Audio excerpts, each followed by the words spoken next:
ஷிரடியில் வருகை. சிறுவயதிலேயே பாபு சிவன் கோவிலுக்கு செல்வதை வழக்கமாக்கிக் கொண்டிருந்தான். அத்தோடு புனித குரானின் வசனங்களையும் ஓதுவது வழக்கம். கிராம மக்கள் இதை நியாயமற்ற செயலாக எண்ணினார்கள். இவன் மசூதியில் என்ன செய்கிறான்? நேற்று இவனை நான் சிவன் கோவிலில் பார்த்தேனே. இவன் மதம் என்ன? இவன் மதசார்பற்றவன் என்று நினைக்கிறேன். இது மிகப்பெரிய அநியாயம். இவனை மசூதியிலும் கோயிலிலும் அனுமதிக்க கூடாது. இவனை கிராமத்திலிருந்தே வெளியேற்ற வேண்டும். பாபு, அசம்பாவிதம் நடப்பதற்குள் இந்த கிராமத்தை விட்டு வெளியேறிவிடு. எல்லோரும் உன்மேல் கோபமாக இருக்கிறார்கள். நான் உன்னை சுவாமியின் ஆசிரமத்திற்கு அழைத்து போகிறேன். உங்கள் விருப்பம் அம்மா. நான் இங்கேந்து போக வேண்டிய நேரம் வந்துவிட்டதுன்னு நினைக்கிறேன். கிராம மக்கள் மறுப்பு கூற பாபுவின் தாய் அவனை உயர் படிப்பிற்காக திரு வெங்கட் சுவாமியின் ஆசிரமத்திற்கு கூட்டிச் சென்றாள். சுவாமி, என் மகனின் பாதுகாப்புக்காகவும் அவன் படிப்பதற்கும் இவனை உங்களிடம் ஒப்படைக்கிறேன். வா மகனே, இவனுக்கு படிப்பு தேவையில்லை. இவன் பிறவிலேயே அதிபுத்திசாலி. இவனை பற்றி கவலைப்படாதீர்கள். மக்களின் மோட்சத்திற்காகவும் சமுதாய நலனிற்காகவும் இவன் தம்மை அர்ப்பணிப்பான்.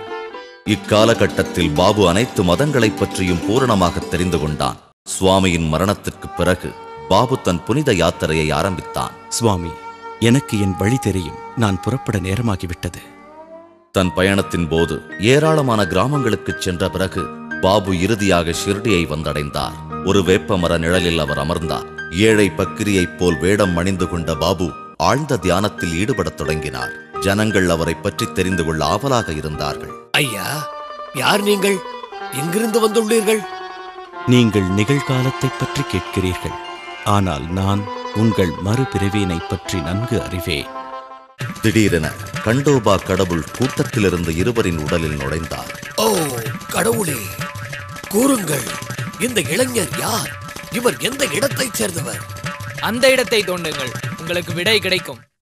அந்த இடம் தோண்டப்பட்ட போது அதோ அங்கே ஒரு வழி இருக்கிறது. அது நிலவரைக்கு செல்லும் வழி. வாருங்கள், உள்ளே சென்று பார்க்கலாம்.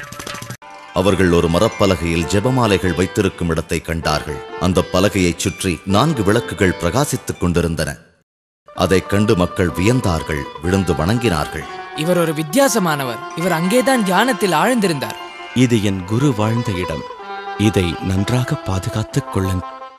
மக்கள் அந்த இடைவழியை மீண்டும் மூடினர். இச்சம்பவத்திற்கு பிறகு சமீப கிராமவாசிகள் பாபுவை வணங்க ஆரம்பித்தார்கள். ஒரு நாள், ஏய், பாபா எங்கே போய்விட்டார்? எனக்கு தெரியவில்லையே. காலையிலிருந்தே அவரை காணவில்லை. திடீரென பாபு ஷிரடியிலிருந்து மறைந்தார். அவர் எங்கே போனார் என்று யாருக்கும் தெரியவில்லை.